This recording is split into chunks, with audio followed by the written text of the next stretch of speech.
NDA गठबंधन के सभी बड़े नेता माननीय प्रधानमंत्री नरेंद्र मोदी जी, अमित शाह जी, जेपी नड्डा जी, राजनाथ सिंह जी, माननीय मुख्यमंत्री नीतीश कुमार जी और हमारे नेता चिराग पासवान जी और सभी बड़े नेता एनडीए के नेता जिन्होंने अपना प्यार, स्नेह और आशीर्वाद एनडीए के उम्मीदवारों को चुनाव प्रचार में दिया है, उन सभी का हम लोग आभार प्रकट करते हैं, सभी का धन्यवाद प्रकट करते हैं। एक ज्वलंत मुद्दे को लेकर के हम लोग आपके सामने आए हैं और ये आपके संज्ञान में देकर जनता के बीच इस बात को लेकर के जाना बहुत जरूरी है। देखिए, लोकतंत्र में वोट देने का अधिकार और अपने मन से हमें जिसको मनाएगा हम उसको वोट देंगे, लेकिन अगर हम राजद के उम्मीदवार को वोट नहीं देते हैं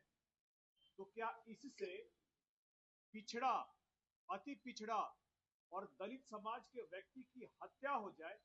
ये कितना दुर्भाग्यपूर्ण है और ये अन्यायपूर्ण है। अभी हम लोग मुजफ्फरपुर जिले के गायघाट विधानसभा के सखौरा पटसारा गांव से आ रहे हैं,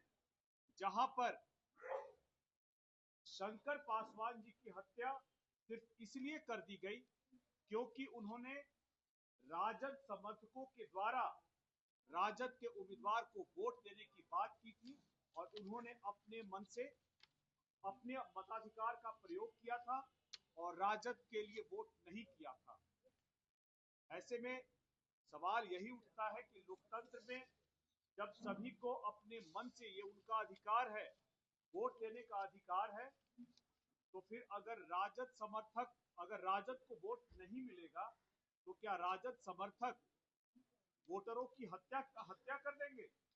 एक ऐसी ही दूसरी घटना हम लोगों के संज्ञान में आई है गोपालगंज में। गोपालगंज जिले के सिधवलिया विधानसभा में संजय राय जी ने एनडीए के प्रत्याशी के पक्ष में अपना मतदान किया और उनके परिवार के 6 लोगों को राजद के समर्थकों ने बहुत पिटाई की। एफआईआर दर्ज हो चुके हैं, पुलिस निष्पक्ष होकर कार्रवाई करे, मगर सबसे ज्यादा जरूरत इस बात की है कि अभी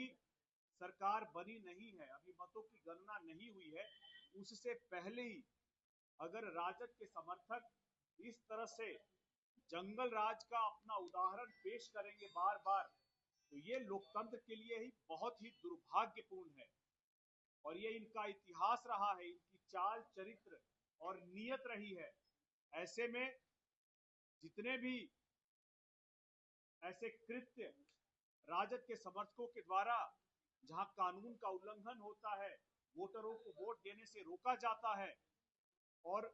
उनके उम्मीदवारों के पक्ष में, राजद के उम्मीदवारों के पक्ष में वोट नहीं हो, तो समाज के लोगों को पीटा जाता है